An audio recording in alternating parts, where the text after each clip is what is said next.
Don't put your hair in front of your face because it covers your face. Hi, I'm Julie. Notice the lack of E. Don't know where it is. I always forget. So I'm starting, this is like so awkward for you to see me do this. So I'm starting a new segment on my channel. It could be once, could be twice, could be multiple times. Don't know how many times I'm gonna do it because this might suck. This might be awesome. I don't know. Called Elizabeth Knows Everything. This is my roommate, Elizabeth. She knows a lot of things. I don't know why, but sometimes I just ask her random questions and she answers them. So I thought that it would be kind of interesting and educational to ask her questions and show you her answers on camera. Also, if you're wondering where I got this hat, I stole it from a Boy Scout. True story. Here's some questions that I don't have answers for, and maybe Elizabeth does have answers for. Maybe she'll just flat out lie to me and I'll believe it, but we'll never know until you try, so. Elizabeth knows everything, at least she knows what I don't know, and that's a lot of things, so Elizabeth knows everything. All answers may be partially or completely false. Questions may vary. Okay, so who was Rosie the Riveter? So I actually do know this one. Make sure you don't turn your head too much away from the camera. Is she like an icon? Was she a real person? I don't know. Yeah, she's a real person. Like, she actually did help rivet things from New York. Halfway through World War II, the Americans realized that they needed women working because all the men were fighting overseas. So they had her do all this like pro-woman labor propaganda. Pro-woman labor propaganda. So her real name was Rosie. Oh yeah, you know, like short for like Rosetta. But what are the Northern Lights? So the official scientific term is Aurora Borealis. Negatively charged particles in the air that catch light weird. Why is it only in Alaska? Because the air is thinner there. Oh. Where did the English language come from? I mean, obviously you have modern English back through like Shakespeare a little bit before, and Middle English and Old English. And then like with the Norman invasion, there was a lot more French influence, and don't forget like all the ecclesiastical Latin stuff that kind of snuck in.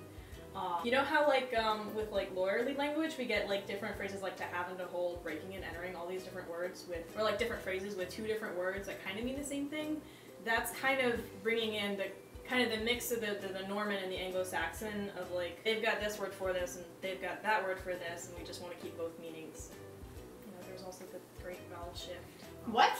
Basically, if you were to like have a diagram of where your tongue is in your mouth for each of the vowels, the different letters used to represent those sounds kind of like shifted forward. E is further back. This was like during Middle English. I'm gonna say was it just like a bunch of people were like, okay, we're gonna pronounce a word like this now. Let's go. Honestly, linguists don't know. I bet it just, was like one random the way person. people were writing things and like oral tradition and all that. There's a shift. So it's gone through a lot of changes. What is diesel? I don't get it. I don't know. That's That's all? all I got. Why? What? Like, trucks use it. But why does trucks use it? I don't know. What do Boy Scouts even do? I think they're prepared. Do Girl Scouts do anything but bake cookies? Because I feel like that's like pretty sexist. I mean, like that is probably their main fundraiser. It's a similar program, like they can earn like different.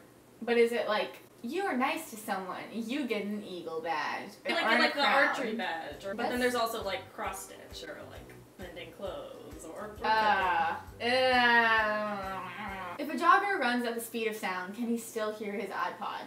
I saw that somewhere and it blew my mind. Assuming that's possible, right? Yeah. Which is not. No, so assuming you could travel at that speed, it'd be different if, like, say there was a loudspeaker at the end of, like, a racetrack or, like, at the end of a football field and he, like, runs with the speed of sound across towards it, and, like, maybe the sound...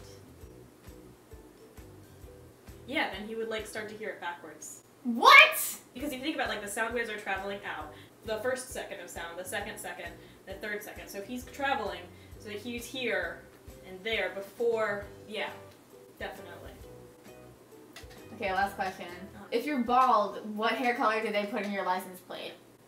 Yeah, they actually just can specify Well, bald. I mean, I guess, like, they could look at your eyebrows. Does the carpet match the drapes? That's not what that goes. I'm pretty sure they're not allowed to ask that at the DMV. You good? That's all the questions I have. Is there any random questions that you have for me? I want to know about the hat. You know about the hat. I told you about the hat. Not enough. So I was camping, yes, it surprised me too. There's a bunch of Boy Scouts next to the river we were at, and they were taking pictures, and then they left, and then I looked, and there was a hat on the ground, and I was like, happy birthday to me. And then my friends were like, don't you dare touch that hat, that's disgusting. It's literally on the ground, and I took it and I washed it, and it's mine now, so. Thank you, Elizabeth, for knowing everything. Yeah, except for Diesel. Failed that test real hard. Maybe we'll make another one of these and I'll ask you more probing questions. Thank you for watching. Subscribe to me.